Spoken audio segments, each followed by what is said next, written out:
ශ්‍රී ලංකාවේ ප්‍රථම සහ දිගුකාලීන රාජධානියක් වන අනුරාධපුර රාජධානිය ක්‍රිස්තුපූර්ව 377 ඉඳන් ක්‍රිස්තු වර්ෂ 17 දක්වා ව්‍යාප්ත වුණා. මේ ආරම්භ කරේ පණ්ඩුකාභය රජතුමා විසින් ක්‍රිස්තුපූර්ව 377 දී. පසුව මේ අනුරාධපුර රාජධානිය ලෙස වර්ධනය වුණා.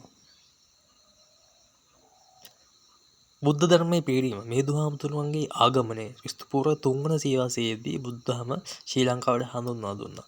දේවානම්පියතිස්ස රජතුමාගේ කාලය තුල බෞද්ධ සංස්කෘතිය ව්‍යාප්ත වුණා. සම්භව්‍ය විහාරස්ථාන ස්තූප නිර්මාණය වුණා. මහා විහාරය බෞද්ධ අධ්‍යාපන මූලස්ථානයක් වුණා. රුවන්වැලි සෑදුටුව මහරහතන් වහන්සේ ඉදි කළ ශ්‍රී ලංකාවේ විශාලතම ස්තූපය වුණා. ජේතවනාරාමයේ අභයගිරි විහාර ස්ථාන. ශ්‍රී මහා බෝධි ඉන්දියාවේ බෝධි වෘක්ෂයේ අනුශාඛාවක් වන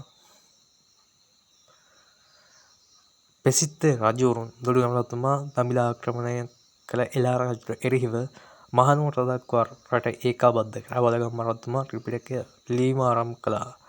අබ්බෝ රජතුමා මහසේන රජතුමා අති විශිෂ්ට රජවරුන් සහ පාලකයන් ලෙස හඳුන්වා දෙන්න පුළුවන්.